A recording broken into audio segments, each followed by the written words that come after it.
The Mylin Channel.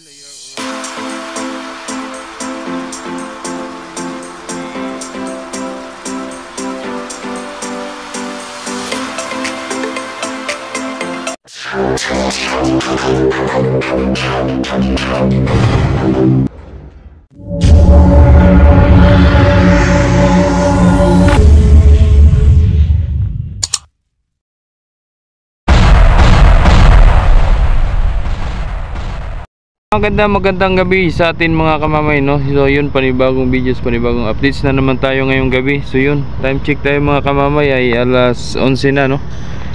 Yun, saktong uuwi na natin. So magbibigay muna tayo ng updates bago tayo Marinduque po. Opo sir, 7. So yun, Marinduque sila si sir. So bago tayo mag-uwi, so i-update muna kayo para po sa mga kaalaman po ng lahat, no, sa mga biyahe. So yun, bago ang lahat, shoutout muna tayo kay Idol Noel Lamar. Yun, shoutout sa mga Lamar family. Nagtanong kung biyahe ni Dose, so yan talaga si Dose, MWF yan. Pagdating niyan dito ng Lunes ng umaga, so mabiyahe ng umaga papuntang Marinduque yan si Dose.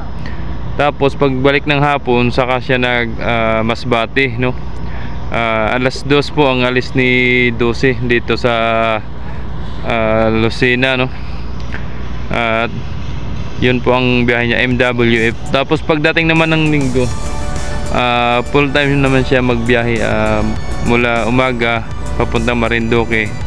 Tapos pagbalik naman ng hapon yan, pabiyahe naman siya ng 11 ng gabi, no?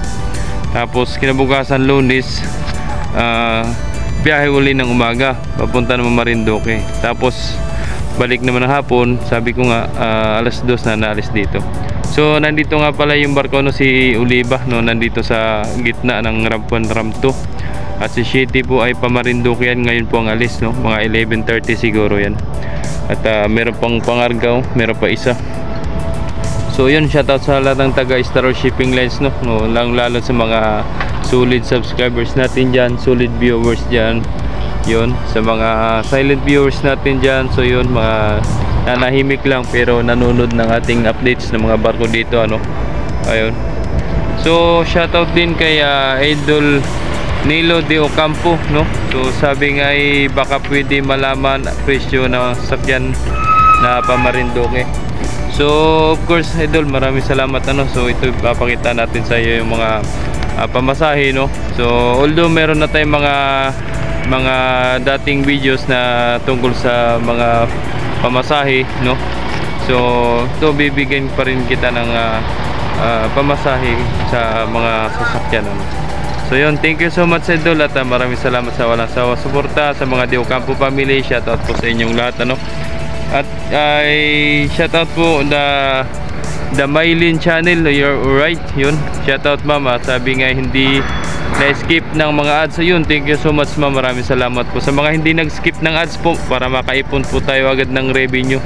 So yun, maraming salamat po sa inyo talaga, maraming salamat, and God bless po, So shoutout din po kay Idol Hilarion Palacios, yun, sa Palacios family, yun, shoutout Idol. At sa walang sawang suporta at laging present sa ating mga videos, laging nanonood ng ating mga updates ng mga barko mula Lucena hanggang Marinduque, at Lucena hanggang Romblon, Lucena hanggang Masbate. Alright, thank you so much, And shoutout din kay Ma'am Aris Girl, yun, nandun pala sa Marinduque. Di ko lang sure kung nandito na po sa Lucena si Ma'am Aris Girl, So medyo madilim doon kay Sais, kay Natasha, at wala pang schedule, So si Olympia ang nandun sa dulo, Bali 5 lang pala yung nanditong barko ngayon.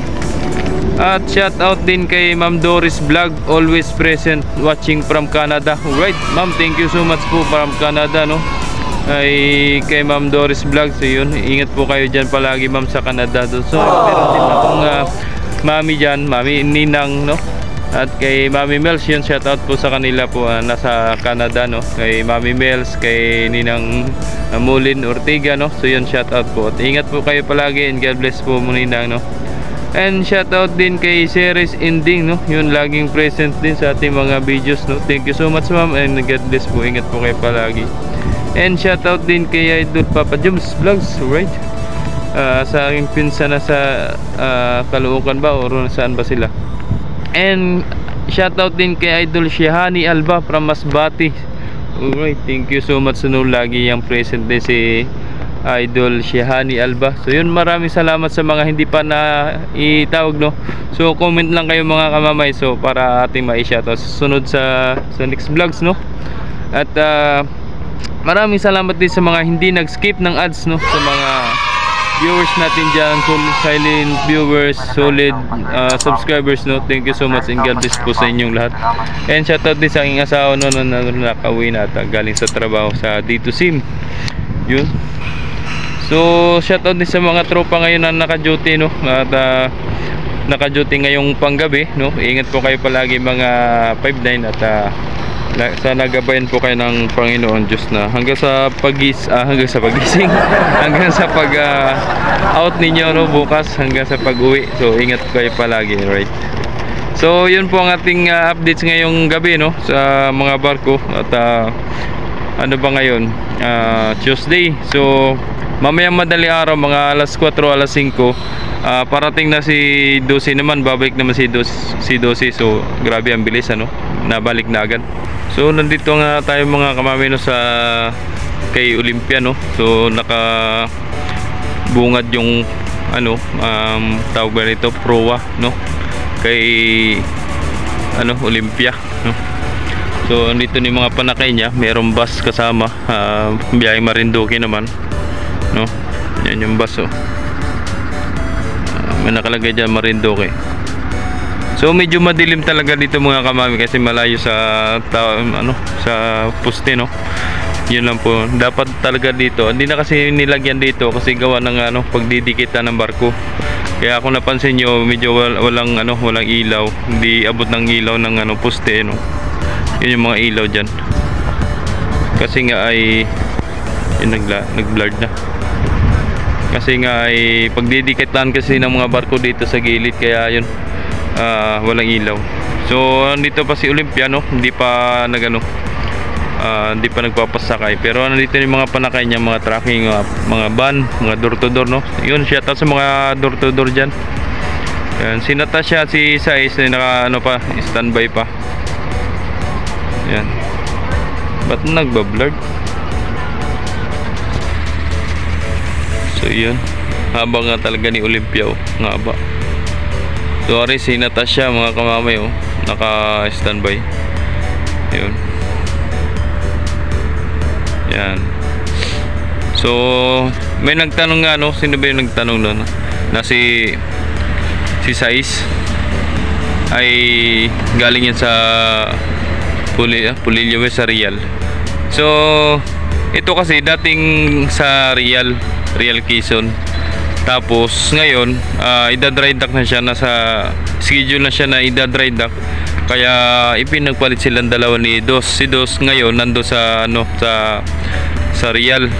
Tapos dinala ito ng nabutas, ito si Sais. Yun. Dinala yan. Kaya ngayon na idol, nandito na siya sa Lucena, Pamarinduque naman yan. Shoutout pa rin, LP. Yun. So ngayon nandito na yan sa dito na sa Lucena. So di natin alam kung pababalikin pa ba siya doon or dito na, no. So wari ko dito na, at gawa ng ilang araw na yan dito, ilang linggo na nandito sa Lucena si Sais. Si 5 naman patuloy na rin na nagbiyahe, no. So ngayon wala pa, ngayon nasa Marinduque ngayon si 5. So sana naman sa lahat ng mga barko na naka-dry dock tulad ni 8, ni 3, no, sana makabalik na sila agad dito para pagdating ng mahal na araw maraming barko ang magamit dito, no. At lalo na sa mga taga Montenegro, no, ang dami naman barko ng Montenegro dito. Yan. Kaya lang katulad ni Oliva at ni Binibining Batangas, hindi nila pinagbabiyahe ng Marinduque. Pero I'm not sure para sa mahal na araw kung ipabiyahe ba nila si Oliva, no. So nasa kanila kung gusto nilang ipabiyahe. Sila naman may decision dyan. So yun ang magiging update natin mga kamamay sa gabing ito, no. So sana nagustuhan nyo yung mga videos natin, mga updates natin biyahe, no. So sana po wag nyo pong kalimutan i-like, i-share, i-comment, at sana po walang mag-i-skip ng ads. So maraming salamat sa inyong lahat at ingat po kayo palagi. Laging palala ni kamamay. Ingat, God bless. Alright.